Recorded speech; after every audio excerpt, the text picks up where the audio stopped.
దేవుని నామానికి మహిమ ఘనత ప్రభావములు కలుగునుగాక. మరొక దినం ఈ కార్యక్రమం ద్వారా మీ మధ్యలోకి రావడానికి దేవుడిచ్చిన మహాకృపను బట్టి దేవునికి మహిమ ఘనత ప్రభావములు కలుగునుగాక. మరి వీక్షిస్తున్న మీ అందరికీ కూడా ప్రభు పేరట సర్వ శుభాలు తెలియపరుస్తూ ఉన్నాను. అందరికీ వందనాలు. మరి ఇది ఈ సమయంలో దేవుడు మనతో మాట్లాడడానికి చాలా సిద్ధంగా ఉన్నాడు. మరి మీరందరూ వినడానికి కూడా సిద్ధంగా ఉన్నారని నేను ఆశిస్తూ ఉన్నాను. పరిశుద్ధ గ్రంథం నుండి అపోస్తలుడైన పౌలు హెబ్రీయులకు రాసిన పత్రిక 13వ అధ్యాయము 8వ వచనాన్ని మరి ఈరోజు మనం ధ్యానం చేద్దాం. యేసుక్రీస్తు నిన్న నేడు ఒకటే రీతిగా ఉన్నాడు, అవును యుగ యుగములకును ఒకటే రీతిగా ఉండును. చిన్న ప్రార్థన చేసుకుందాం. ప్రార్థన. మా ప్రియమైన యేసుక్రీస్తు ప్రభువా, నీకు వందనాలు. ఇదిగో ఈ సమయంలో నిలబడి నేను నీ మాటలు నేను ప్రకటిస్తూ ఉంటుండగా ప్రభా, నేను మాట్లాడితే కార్యము జరగదు ప్రభా. నీవే నన్ను మరుగుపరచండి. నీ బిడ్డలకు ఏదైతే అవసరం ఉందో ప్రభా, నీవే మాట్లాడండి ప్రభా. నన్ను నోటి బూరగా వాడుకోండి అయ్యా. నీ బిడ్డలకు కావాల్సినటువంటి క్షేమముతో నింపండి ప్రభా, ఆదరణతో నింపండి ప్రభా. వారిని బలపరచమని వేడుకున్నాను తండ్రి. బలహీనులైన వారిని ప్రభా వారికి శక్తితో నింపునైనా, వాక్యముతో నింపు తండ్రి, సమృద్ధితో నింపమని వేడుకుంటూ యేసుక్రీస్తు నామములో ప్రార్థిస్తున్నాను తండ్రి. ఆమేన్, ఆమేన్, ఆమేన్. హల్లెలూయా. దేవునికి మహిమ కలుగును గాక. అందరూ బాగున్నారా అండి? మీరందరూ బాగుండాలని ప్రభు సన్నిధిలో ప్రార్థన చేస్తూనే ఉన్నాను. వీక్షిస్తున్న వారందరి కొరకు, అలాగే ఎవరైతే మరి ఫోన్లు చేశారో ఇంతవరకు మరి వారి కోసం ప్రార్థన చేస్తూనే ఉన్నాం. నేను, మా బృందము, మరి నా కుటుంబము, నా భార్య కానీ మా తల్లిదండ్రులు కానీ ప్రార్థన చేస్తూనే ఉన్నాము. మీ గురించి ప్రభు సన్నిధిలో మొరపెడుతూనే ఉన్నాం. ఇంకా మీకు ఏదైనా బాధలు ఉంటే, మీ ప్రార్థన అవసరాలు ఏవైనా మాకు చెప్పాలని ఆశపడుతుంటే సిగ్గుపడద్దు. మీరు వెంటనే స్క్రీన్ మీద కనపడుతున్న మా ఫోన్ నెంబర్కి మీరు ఫోన్ చేయండి. నేనే మీతో మాట్లాడతాను, పర్సనల్గా నేనే మాట్లాడతాను. మీ బాధల విషయంలో మరి నేను కూడా ప్రార్థన చేయాలని ఆశపడుతున్నాను. కాబట్టి వెంటనే నెంబర్ నోట్ చేసేసుకోండి. వెంటనే మీరు ఫోన్ కాల్ కూడా చేయాలని ప్రభు పేరిట మనం చేస్తున్నాను. మీకోసం నేను ప్రార్థన చేస్తాను.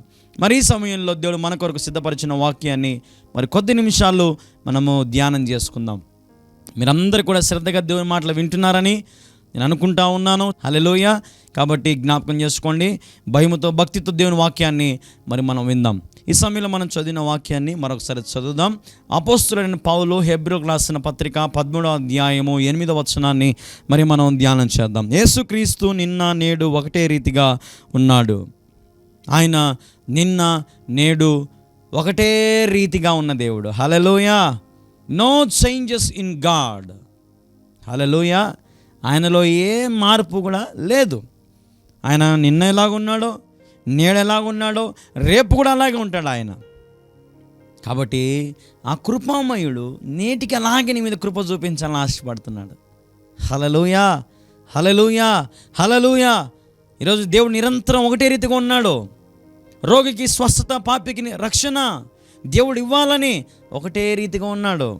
అందరినీ బాగు చేయాలా, ప్రతి మనిషిని వెలిగించాలా, ప్రతి మనిషిని ఆరోగ్యవంతమైన జీవితం అతనికి ఇవ్వాలా, మేలుకరమైన జీవితం అతనికి ఇవ్వాలా, అతని కుటుంబాన్ని బలపరచాలా, సమృద్ధిలోకి నడిపించాలని దేవుడు ఆశపడతా ఉన్నాడు. ఆయన ఒకటే రీతిగా ఉన్నాడు. ఆలోచనే మార్చుకోలేదు. ఆయన ఓర్పు కలిగి ఉన్నాడు, సహనం కలిగి ఉన్నాడు, ప్రేమ కలిగి ఉన్నాడు, కరుణ కలిగి ఉన్నాడు. అప్పుడు ఎలాగున్నాడో ఇప్పుడు కూడా అదే స్వభావం కలిగానే ఉన్నాడు.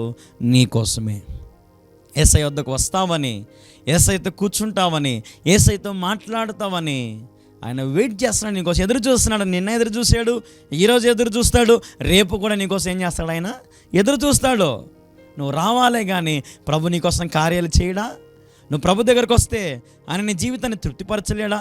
నువ్వు ప్రభు దగ్గరకు వస్తే నీ జీవితాన్ని దేవుడు అనేక మందికి దీవెనకరంగా చేయడా? హల్లెలూయా. ఆయన అల్ఫా ఒమేగా అయి ఉన్నాడు. చూడండి ఒకసారి ప్రకటన గ్రంథం 1వ అధ్యాయం 8వ వచనం ఒకసారి కలిసి చదువుదాం. అల్ఫయు ఒమేగయు నేనే, వర్తమాన భూత భవిష్యత్ కాలంలో ఉండువాడను నేనే అని సర్వాధికారియు దేవుడు నగు ప్రభువు సెలవిచ్చుచున్నాడు. హల్లెలూయా, హల్లెలూయా. దేవునికి మహిమ కలుగును గాక. ప్రతి దేవుని పిల్లలారా, మనం చదివిన మాట మీరు గమనిస్తే అల్ఫయు ఒమేగా అయిన దేవుడు, ఆది అంతమైనటువంటి వాడు, కార్య ఆరంభంలో ఉన్నాడు, అంతంలో కూడా ఆయన ఉన్నాడు. నీ జీవితం ఆరంభ దశలో దేవుడు ఉన్నాడు, అంతం వరకు నీకు ఎవరు ఉండాలి? దేవుడు ఉండాలి. ఆయన ఏమో ఉన్నాడు రెడీగా. కానీ మనము ఆయన చెయ్యి విడిచిపెట్టి ఆయన చూడలేదని అనుకుంటాం. ఇష్టానుసారమైన జీవితం జీవిస్తూ ఉంటాం, లోకానుసారమైన జీవితం జీవిస్తూ ఉంటాం. కానీ దేవుడు వర్తమాన భూత భవిష్యత్తు కాలంలో కూడా ఆయన ఉన్నాడు. Is observing everything. దేవుడు ప్రతిదీ చూస్తున్నాడు, గమనిస్తున్నాడు, రాస్తా ఉన్నాడు మనం చేసిన పాపాలు. నిన్నేం చేసావు, ఈరోజు ఏం చేసావు, రేపు ఏం చేయబోతున్నావు, ఆలోచన చేయండి. చాలామంది అయితే ప్లాన్లు వేసుకుంటారు, ప్లాన్లు కదా. రేపు ఏం పాపం చేయాలి, రేపు ఎక్కడికి వెళ్ళాలి, ఈరోజు వారం అంతా అలసిపోయాను, ఆదివారం వ్యభిచారం చేయాలి, ఆదివారం త్రాగాలి, ఆదివారము ఏదో ఒకటి చేయాలి కదా. దేవుని సన్నిధికి వెళ్దామని ఆలోచన పెట్టుకోరు కొంతమంది. అయితే చాలా తప్పుడు ఆలోచనలకు అవకాశం ఇస్తారు, చాలా తప్పుడు నిర్ణయాలకు అవకాశం ఇస్తారు. నేను చెప్తున్నాను చూడండి, ఆయన ఆదియు అంతం ఆయనై ఉన్నాడు, అన్నీ గమనిస్తూ ఉన్నాడు మనం చేసే ప్రతి పని. ఒకానొక దినమున ప్రతి వానికి జీతం ఇవ్వడానికి దేవుడు సిద్ధంగా ఉన్నాడు. హల్లెలూయా. ఆయన నిన్న నిరంతరం ఒకటే రీతిగా ఉన్నాడు. కానీ ఆ దినం వచ్చిన రోజు మాత్రం ఆయనలో మీరు చాలా మార్పు చూస్తారు. ఈరోజు అవకాశం ఇచ్చాడు, ఈ అవకాశం ఉపయోగించుకుంటే అక్కడ సేమ్ ఇక్కడ ఎలాగున్నాడు అక్కడ అదే ప్రేమ నువ్వు చూస్తావు. ఒకవేళ నువ్వు ఈ నిన్న నిరంతరం ఏకరీతిగా దాన్ని అడ్వాంటేజ్ తీసుకొని నీ ఇష్టానుసారం జీవితం జీవిస్తే రేపు అక్కడికి వెళ్ళాక తిరుగు దినం రోజున ఆయన ముఖం చాటేసుకుంటాడు, నరక ద్వారాలు తెరవబడతాయి, నరకానికి వెళ్ళిపోతావు. ఆలోచన చేసుకో. దేవుడు నిన్ను ఎంత ప్రేమిస్తున్నాడో తెలుసుకో. నిన్న ఎలాగ ప్రేమించాడు, ఈరోజు ఎలాగ ప్రేమించాడు, రేపు ఎలాగ ప్రేమించబోతున్నాడో తెలుసుకోలేవా? దేవునికి బుద్ధి ఇవ్వలేదా? దేవునికి జ్ఞానం ఇవ్వలేదా? దేవునికి ఏం కొదవ పెట్టాడు అసలు? నిన్న ఎలాగున్నావు, ఈరోజు ఎలాగున్నావు, రేపు ఎలా ఎదగబోతా ఉన్నావు నీకు తెలుసు కదా అన్నీ. ఇదంతా ఎవరి ద్వారా అనుకుంటున్నావు? నా దేవుని ద్వారానే, నా దేవుని కృప ద్వారానే. హల్లెలూయా. మత్తయి సువార్త 28వ అధ్యాయం చూడండి, ఒకసారి ఒక మాట చూపిస్తాను నేను. మత్తయి సువార్త 28వ అధ్యాయము 20వ వచనం చదువుదాం అందరం కలిసి. నేను మీకు ఏ ఏ సంగతులను ఆజ్ఞాపించుతున్నా వాటన్నిటిని గైకొనవలెనని వారికి బోధించుడి. ఇదిగో నేను యుగ సమాప్తి వరకు సదాకాలం మీతో కూడా ఉన్నానని వారితో చెప్పాను. యుగ సమాప్తి వరకు ఉన్నాడు ఆయన మీతో. ఈ యుగము సమాప్తమైనంత వరకు దేవునికి అవకాశం ఇస్తానే ఉంటాడు. హల్లెలూయా. అవకాశం ఇస్తానే ఉన్నాడు దేవుడు. మేలులతో నింపాలని, నీ జీవితాన్ని మార్చుకోవడానికి ఒక అవకాశం, నీ జీవితాన్ని సమృద్ధిగా నడిపేయాలని ఒక అవకాశం, ఎన్ని అవకాశాలు ఇస్తున్నాడు దేవుడు. కానీ ఈరోజు మనుషుడు అందిపుచ్చుకోవడం లేదండి, చేజార్చుకుంటా ఉంటున్నాడు. యుగ సమాప్తి వరకే నువ్వు దేవుడు నీకు తోడుగా ఉండి, తర్వాత నువ్వు చేసిన పాపాలను బట్టి, నీ మంచితనం, నీ విశ్వాసాన్ని బట్టి, లేదంటే నువ్వు ఒక లోకంలో జీవించావేమో దాన్ని బట్టి, దాన్ని బట్టి ఒకరోజు తీర్పు రాబోతా ఉంది. హల్లెలూయా. దేవుడు అంతము వరకు ఉన్నాడు, చివరి వరకు నీతో ఉంటాడు. నీ జీవితం ముగింపు వరకు దేవుడు నీతో ఉన్నాడా చెల్లి, తమ్ముడా, అన్నయ్య, అయ్యా, పెద్దలారా? ఈరోజు దేవుడు నీ జీవితం ముగింపు వరకు నీ జీవితం దేవుడు ఉన్నాడా? మొదటి రోజు నుంచి నేటి వరకు నువ్వు ప్రభుతో ఉండి ప్రభువుకు నీతో ఉన్నాడా? నా యందున మీరు, మీ యందున నేను నిలిచి ఉన్నట్లు. దేవుని యందు నువ్వు నిలిచి ఉన్నావా? ఆయన నీ యందు నిలిచి ఉంటాడు. నువ్వు వస్తే చాలు దేవుని యందు నిలబడతాడు, నువ్వు ఉంటే చాలు దేవుని నీతో ఉంటాడు. చాలామంది అబద్ధ పాటలు పాడుతూ ఉంటారు కదా, నీ ఉంటే నాకు చాలు యేసయ్యని మందిరాన్ని ఏడ్చుకుంటూ మొరపెట్టి ప్రార్థన చేస్తూ ఉంటారు. కానీ ఇంటికి వస్తే ఏమంటారు? నువ్వు లేకపోతే ఎట్లా బతకాలయ్యా, నువ్వు లేకపోతే ఎట్లుండాలమ్మా కదా. మనుషుల మీద ప్రేమ చూపిస్తారు ఊరికే. నీ ఉంటే నాకు చాలు యేసయ్యా, నీ వెంటే నేను ఉంటాను ప్రభువా అని దొంగ కన్నీళ్ళు గార్చి ఆరాధన చేయడం కాదు. కానీ నిన్న ఎలాగున్నావు భక్తి, ఈరోజు ఎలాగుంది నీ భక్తి, రేపు ఎలాగుంది నీ భక్తి, అన్ని దేవుడు కొలుస్తూ ఉన్నాడు. జాగ్రత్త. అవసరాల కొద్దీ ఊసరవల్లిలాగా రంగులు మారుస్తారు చాలామంది కదా. ఒకటే రీతిగా నేర్చుకో. దేవుడు మేలు చేసినా చేయకపోయినా మన దేవుడు మనకుంటే చాలు. Hallelujah. Hallelujah. God is with you always. దేవుడు నిరంతరం యుగ సమాప్తి వరకు నీకు తోడుగొన్న దేవుడు ఆయన ఈరోజు ఈ సంగతులన్నీ మీకు ఆజ్ఞాపిస్తూ ఉన్నాడు. వీటన్నిటిని మీరు గైకొనండి. ఆయన అల్ఫా ఒమేగా అయి ఉన్నాడు, ఆది అంతమై ఉన్నాడు. సమస్తము నీ కోసం ఏర్పాటు చేశాడు. ఈ ప్రకృతి, ఈ సృష్టి, ఇంత అందమైన వాతావరణము ఎందుకు చేశాడు దేవుడు అంటే, నా బిడ్డలు సంతోషంగా ఉండాలి, నా బిడ్డలు 3 పూట్ల చక్కగా ఆహారం తినాలా, నా బిడ్డలు చక్కగా ఇల్లు కట్టుకోవాలా, చక్కగా ఉండాలి, కష్టార్జితం నమ్ముకొని ఉండాలా, ఆరోగ్యంగా ఉండాలా, భక్తి చేసుకొని ఇంక మందిరాలకు ఉండాలా, పాస్టర్లు ఉండాలా, సంఘం ఉండాలా, సహవాసం ఉండాలి. ఇదంతా దేవుని ప్రణాళిక. ఈరోజు మనందరం సంతోషంగా దేవుని పరవశించిపోవాలండి, దేవునిలో ఉల్లసించాలండి, ఆయన సన్నిధిలో సంతోషం అనుభవించాలండి. ఏకరీతిగా ఉండడం నేర్చుకోండి. కష్టాలు వచ్చినప్పుడు తొలగిపోవడం కాదు. దేవుడేమో నిన్న నేడు ఒకటే రీతిగా, కానీ మనుషుడు నిన్న ఒకలాగా, ఈరోజు ఒకలాగా, రేపు ఒకలాగా బిహేవింగ్, ప్రవర్తన మారిపోతూ ఉంటుంది. నేను వస్తాడు, ఏడుస్తాడు, ప్రభా నాకు సహాయం చేయి. ఈరోజు ప్రభు ఇస్తాడు, ఇంకా రేపు అసలు చర్చికే రాడు. నిన్న ఒక రకంగా, ఈరోజు ఒక రకంగా దేవుడు ఇచ్చాక రేపు అసలు పూర్తి ఇచ్చాడని చెప్పి అసలు మర్చిపోతారు చాలామంది. హల్లెలూయా, హల్లెలూయా. ప్రతి దేవుని పిల్లలారా, దేవుని వాక్యం సెలవిచ్చినట్లుగా నీ జీవితాన్ని స్థిరపరచుకో. ప్రియ దేవుని పిల్లలారా, మరి విన్న వాక్యాన్ని బట్టి మనం జ్ఞాపకం చేసుకుందాం. ఈరోజున మరి ఎంతోమంది ప్రార్థన వసతులు ఫోన్లు చేస్తూ ఉంటారు. నేను చెప్తానమ్మా, దేవుడు మిమ్మల్ని బాగు చేస్తేనే దేవుడు కాదు, బాగు చేయకపోయినా మీకు దేవుడే. మీరు మాత్రం ఈరోజు ఎలాగ విశ్వాసంగా దేవుని అడుగుతున్నారో ఈ విశ్వాసాన్ని చివరి వరకు పెట్టుకుని నిరంతరం ఇలాగే ఉండండి. విశ్వాస వీరులాగా మంచి పోరాడండి, మంచితనం కలిగి ఉండండి, దేవునితో ఒక సంబంధం కలిగి ఉండండి. ఎడబాటు పెట్టుకోవద్దు దేవునితో. దేవుడు నాకేం చేశాడు? ఒకరోజు ఒక బిడ్డ చచ్చిపోయాడు, తల్లి ఏడుస్తూ ఉంది, ఏ దేవుడా నీకు నా కొడుకే కనపడినాడా అని దేవుని పచ్చిబుద్ధులు ఇడుతూ ఉంది. నేను నిలబడుకుని ప్రార్థన చేయాలంటే ఏమని చేయమంటారు చెప్పండి? ఆమె దేవుని దూషిస్తూ ఉంది ఆడ. చూసారా, ఈరోజు ఎంతోమంది ఏదైనా కష్టం వస్తే చాలు, ఏదైనా ఇబ్బంది వస్తే చాలు దేవుని మీద తిట్టేస్తాం, దేవుని మీద అలగేస్తాం, మందిరాల్లో మానుకుంటాం, ఇంట్లో ఉంటాం. పాస్టరే 10 సార్లు తిప్పుతాయి, తిరగాలి ఇంటికాడికి. ఏమ్మా రామ్మా అంటే వస్తాంలే. బాగు చేసినప్పుడు దేవుని దగ్గర రావాలా లేదా? బాగా లేనప్పుడు ప్రభు దగ్గరకు వస్తారు, కష్టాలు వచ్చినప్పుడు ప్రభు దగ్గరకు వస్తారు, అన్నీ వచ్చినప్పుడు అన్నీ దేవుడిచ్చినప్పుడు బతుకు మారిపోతుంది, జీవితం మారిపోతుంది, దేవుణ్ణి మర్చిపోతారు కదండి. అయితే ఈరోజు మీ అందరినీ ఒక మాట చెప్తా చూడండి. నువ్వు ఒకటే రీతిగా నేర్చుకో. దేవుని ఎంత స్థితికి తీసుకెళ్ళినా ప్రభువుకు లోబడి బ్రతకడం నేర్చుకుందాం. ఒకటే రీతిగా ఉందాం. ఆయన ఏ రీతిగా అయితే ఒక మాదిరి విడిచిపెట్టి వెళ్ళాడో అదే మాదిరిలో మనం నడుద్దాం. నిన్ను వల్లే నీ పొరుగువాని ప్రేమించుదాం, వాక్యాన్ని విత్తుదాం. దేవుడు చెప్పిన మాటలను అనేక మందికి బయలుపరచండి. మీ వంతు మీరు దేవుని పనికి ముందుకు రావాల్సిందే, తప్పదు. మనందరం క్రైస్తవులమై ఉన్నాం. రోషము కలిగి దేవుని సేవ చేయాలి, నిరంతరం ప్రభు కోసం పాటుపడాలి. నిన్న పాటుపడాలి, ఈరోజు పాటుపడాలి, రేపు కూడా ఏం చేయాలి? పాటుపడాలి దేవుని కోసం, కష్టపడాలి దేవుని కోసం. ఆయన రాజ్యం కట్టాలి మనము. ఎందుకంటే ఆయన అల్ఫా ఒమేగా అయి ఉన్నాడు. దేవుడు నీకు యుగ సమాప్తి వరకు నీకు తోడుగా ఉన్నాడు. మీరు అందరికంటే శ్రేష్ఠులు. హల్లెలూయా. ఈ వాక్యం వినే గొప్ప ధన్యత మీకు దేవుడు ఇచ్చాడు. ఈ మాటలు వినే ధన్యత దేవుడు మీకు ఇచ్చాడు. మామూలు ఈ టైంలో అందరు సీరియల్, సినిమాలు, షికారులు, బయట పబ్బులు, మందులు, బానిసలు అయ్యే వాళ్ళు ఎంతోమంది ఉన్నారు.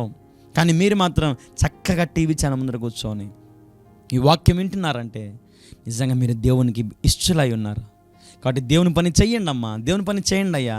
ఒక మంచి బైబిల్ బ్యాగ్ తీసుకుని, మంచి బైబిల్, ఒక మంచి కరపత్రికలు పట్టుకొని నీ బంధువులకి ఇవ్వు, నీ వీధిలో ఉన్న వారికి ఇవ్వు.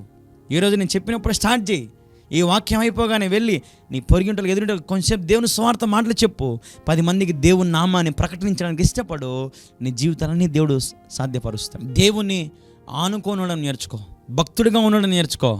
ఆయన భక్తిహీనులకు దురస్తుడుగా ఉంటాడని వాక్యంలో ఉంది. కాబట్టి నిరంతరం నీకు మేలు చేయాలంటే, నిరంతరం నేను దేవుడు దీవించాలంటే, యుగ సమాప్తి వరకు ఏ తెగులు, ఏ అపాయము నీ దరికి రాకూడదంటే నువ్వు ప్రభుతో ఉండాలి. నిరంతరము నీకు ఏ అపాయము, ఏ తెగులు, ఏవి కూడా నీ దరికి రాకూడదంటే నువ్వు దేవునితో ఉండాలి. ఆయన ఏమో నిరంతరం ఒకటి రీతిగా ఉన్నాడు. నన్ను అడగండి, మీకేమైనా చేస్తా. నాతో ఉండండి, మిమ్మల్ని తృప్తిపరుస్తా.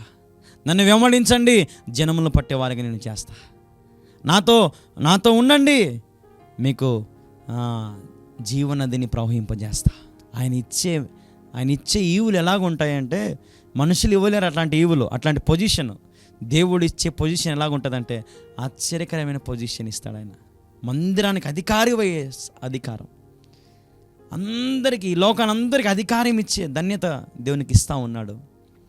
ప్రభుని అడుగు, ప్రభా అల్ఫా ఒమేగాని దేవా, నేను కూడా ఆది అంతం ఒకటే రీతిగా ఉండేలాగా సహాయం చేయి.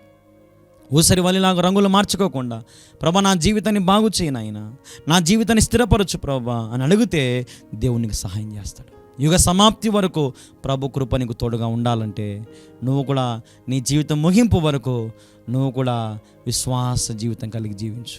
నమ్మకంగా ఉండు, దేవునిని దీవిస్తాడు. మరణం వరకు నమ్మకున్న వారికి దేవుడు ఏమిస్తాడు? జీవ కిరీటం ఇస్తాడు. జీవ కిరీటం కావాలా కదా? అందరి చేతులు ఎత్తారు, కావాలని తల ఊపుతూ ఉన్నారు కదా. జీవ కిరీటం కావాలంటే ఏం చేయాలంటే నమ్మకంగా ఉండాలా. హల్లెలూయా, హల్లెలూయా. ఇప్పుడు యజమాని దగ్గరికి వెళ్ళి, అయ్యా నాకు 1000 లేదు నాయన, నీకు జీతం ఇస్తాను కదా, నెల రోజులు ఉండాల్సిందే, అయితే నేను పని చేయను పో కదా. సరే వేరే వాడు ఎవడో ఒక 1000 ఇస్తాడు, పని మానేస్తావు, ఇంకా నెల వచ్చే జీతం అంతా పోయిందా పోలేదా? పోయింది. మళ్ళీ ఉద్యోగం కోసం ఎత్తుక్కోవాలి, ఉద్యోగం రావాలి, 6 నెలలు సంవత్సరం అసలు ఏముండదు. అదే ఒకటోసారి నమ్మకంగా ఉండింటే ఆ యజమాని తృప్తిపరుస్తూ ఉంటాడు, నీ అవసరాలు తీరిపోతూ ఉంటాయి కదా. మనుషులకు తొందర ఎక్కువ, ఆవేశం ఎక్కువ, ఏది పడితే తప్పులు చేస్తూ వెళ్ళిపోతూ ఉంటారు, మళ్ళీ ఏడుస్తూ కూర్చొని ఉంటారు కదండి. నేను చెప్తున్నాను చూడండి, ఆయన నీకు తోడుగా ఉన్నాడు. నువ్వు కూడా అంతం వరకు ప్రభు దగ్గర నమ్మకంగా ఉండు. ప్రభుతో నమ్మకంగా ఉండడం నేర్చుకో, ప్రభువుని ఆనుకోని ఉండడం నేర్చుకో. అప్పుడు దేవుడు నీ కార్యాలు నెరవేరుస్తాడు. నీ ప్రార్థన విని దేవుడు మౌనంగా ఉండేవాడు కాదు. నీ భక్తిని చూసి దేవుడు మౌనంగా ఉండేవాడు కాదు. నీ జీవితాన్ని నూరంతలుగా దేవుడు దీవిస్తాడు, ఆశీర్వదిస్తాడు. నీ పిల్లల భవిష్యత్తును మారుస్తాడు, నీ కుటుంబ భవిష్యత్తుని దేవుడు దీవిస్తాడు. అన్ని రకాలుగా ఆల్ బెనిఫిట్స్ దేవుడు మీకు దయచేస్తాడు. కాబట్టి ప్రభువులో ఉండడం నేర్చుకుందాం, ప్రభుతో ఉండడం నేర్చుకుందాం. ప్రభుతో మనం జీవిస్తే మన ఇల్లంతా సంతోషమే. హల్లెలూయా. కాబట్టి ఈ వాక్యం విన్న దేవుని పిల్లలారా, చివరి వరకు ఎవరైతే దేవునితో ఉంటారో ఆ ఇండ్లు సంతోషంతో నింపబడుతుంది, ఆ గృహాలు ఆనందంతో దేవుని వెలుగుతో నింపబడతాయి. కాబట్టి ప్రభుతో ఉండండి. ఆయన నిన్న నేడు నిరంతరం ఏకరీతిగా ఉన్నవాడు. నువ్వు కూడా ఏకరీతిగా ప్రభుతో ఉండు. నేను ఎప్పుడు చెప్తా ఉంటాను కదా, సత్యమును ఆధారం చేసుకుని బతకండి. ఆ సత్యం మిమ్మల్ని స్వతంత్రులుగా చేస్తుంది. ఈ బైబిల్ నమ్మిన వారు చరిత్రలో కూలిపోయినట్లేదు, ఈ బైబిల్ నమ్మిన వారు చరిత్రలో పడిపోయినట్టు ఎక్కడా లేదండి. ఎందుకంటే ఒకటే రీతిగా ఉండాలి క్రైస్తవుడు. సైతాన్ గాడు ఎన్నో గలిబిలు పెడతాడు. అబ్బా నువ్వు పెద్ద భక్తుడు లేరా, నువ్వు పెద్ద ప్రార్థనకు పోయేవారా, చూడరా, టీవీ చూడరా, సినిమా చూడరా, సీరియల్ చూడరా, పోర్నోగ్రఫీ చూడరా, అది చూడరా, ఇది చూడరా. వాళ్ళు నేను గలీజు పట్టిస్తాడు. వాడు నేను నాశనం నడిపించడానికి వాడే. కాబట్టి నువ్వేం చేయాలంటే వాని తిక్కు చూడకుండా నీ దృష్టి దేవుని మీద నిరంతరం, నీ దృష్టి కేవలం ఆయన వైపే. నా గురి నీవే నా ప్రభువా, నీ దరినే చేరెదను, నేను నీ దరినే చేరెదను. హల్లెలూయా, హల్లెలూయా. ఆనాడు దేవుడు మన కోసం చేసినవన్నీ కూడా నేటి వరకు మనం అనుభవించగలుగుతున్నామంటే ఆయన ఒకటే రీతిగా ఉన్నాడు, అవకాశం ఇస్తూ ఉన్నాడు. ప్రియా యవనస్తుడా, ప్రియా చెల్లి, తమ్ముడా, అయ్యా తమ్ముళ్ళారా, వాక్యం విన్నవారు లోబడడం నేర్చుకోండి. వాక్యం విన్నవారు, అయ్యా ఇంకా నిరంతరం నీతోనే ఉంటాం యేసయ్యా, అయ్యా ఇంకా నిన్న నేడు ఒకటే రీతిగా ఉంటామయ్యా, మేము కూడా మా భక్తులు ఏ మార్పు ఉండదు. ఇక మీదట నమ్మకంగా చర్చికి వెళ్తాం, నమ్మకంగా వారి కార్యక్రమాలకు వెళ్తాం, నమ్మకంగా దశమభాగాలు ఇస్తాం, నమ్మకంగా అన్ని రకాలుగా పరిచర్కి మేము ముందుంటాం. ఇక మీదట నుంచి నాయన మా కుటుంబాన్ని దీవిస్తావు కదా, మా కుటుంబాన్ని ఆశీర్వదిస్తావు కదా ప్రభువా అని మీరు మొరపెట్టుకుంటా అడుగుతూ ఉండండి. దేవుడు మీ జీవితాన్ని స్థిరపరుస్తాడు, ఆశీర్వదిస్తాడు, ఘనపరుస్తాడు, సమృద్ధితో ఆయన మిమ్మల్ని నింపుతాడు. కాబట్టి దేవుని పిల్లలారా, ఆయన నీతో ఎప్పటికీ ఉండేవాడు ఆయన ఒక్కడే.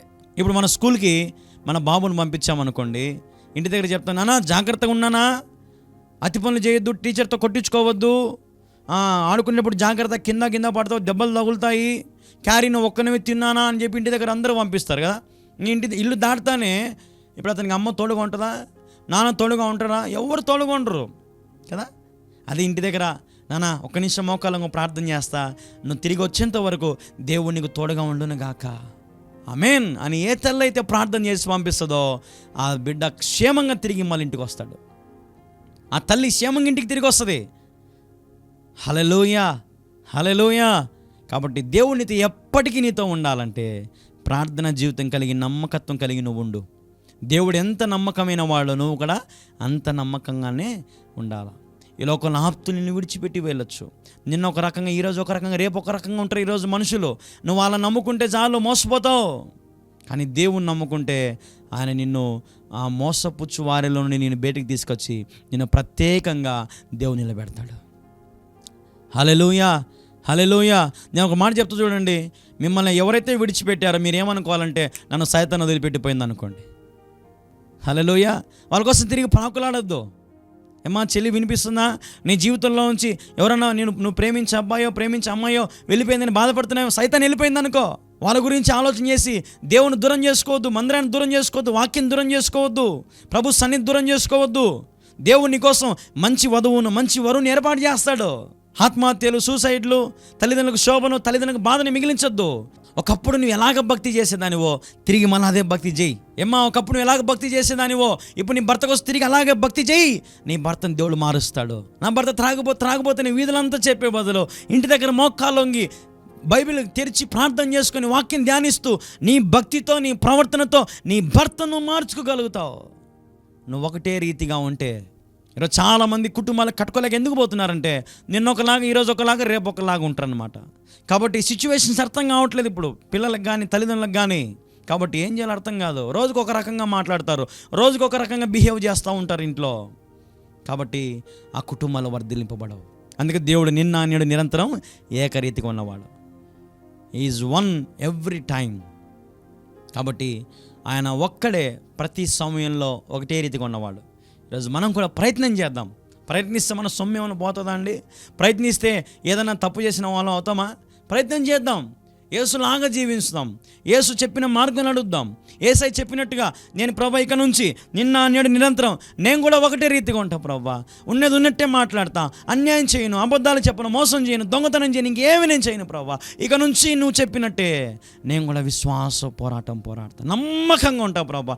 నేను కూడా అంతవరకు ప్రభా నీ మీద ఆధారపడి బ్రతుకుతాను ప్రభా అని ఎవరైతే అంటారో ఆయన మీ జీవితాలు నిజంగా మీరు ఊహించలేని మేలులతో ఆయన మిమ్మల్ని తృప్తిపరచునుగాక.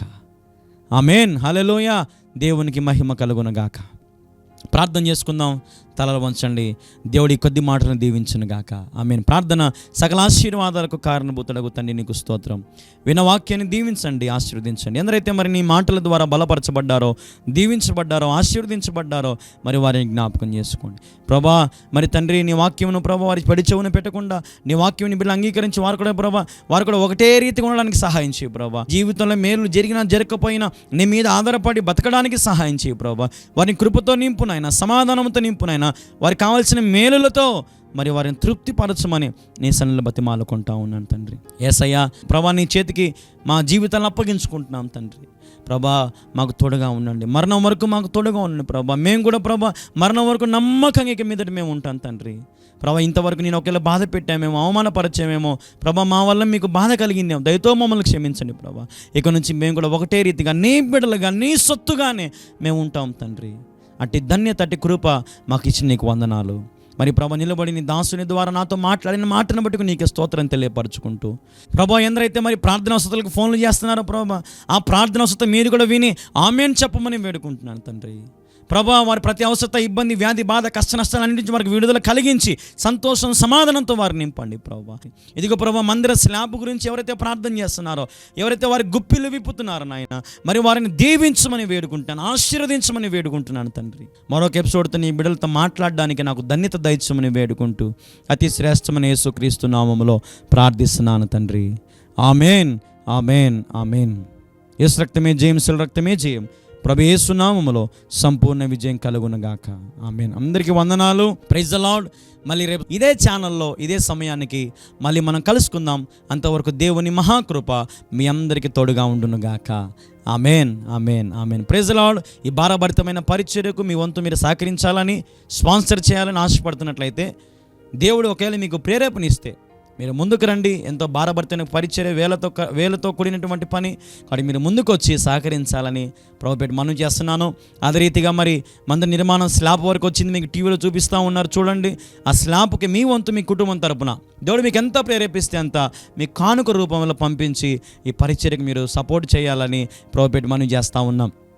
ఎంతో ప్రయాసపడుతున్నాం. మందిరం ఎంతో ప్రయాసతో కడతా ఉన్నాను. యవనొస్తుంది. నా వయసు 28 సంవత్సరాలే. కడప జిల్లా ప్రొద్దుటూరు మండలం కల్లూరు గ్రామంలో అతి పెద్ద మందిరం, దాదాపు 1000-1200 మంది కూర్చోదగిన మందిరం మరి నిర్మిస్తూ అనేక మందికి దీవెనకరంగా వేల మంది ప్రతి శుక్రవారం పాల్గొంటూ ఉన్నారు. వందలాది మంది పాల్గొంటూ ఉన్నారు. దీవించబడుతున్నారు, ఆశీర్వదించబడుతున్నారు. మీరు కూడా రండి. శుక్రవారం ప్రత్యేకంగా తైలాభిషేక ప్రార్థన నేను చేయబోతున్నాను. ప్రతి తల మీద నూనె పోసి ప్రార్థన చేయబోతున్నాను. అందరితో మాట్లాడతాను. రండి, మీ గురించి మేము కూడా ప్రార్థన చేయాలని ఆశపడుతున్నాం. 7 శుక్రవారాలు నమ్మకంగా వచ్చి పాల్గొనండి. దేవుడు మిమ్మల్ని దీవించునుగాక. Amen, amen, amen. Praise the Lord. అందరికీ వందనాలు. God bless you all.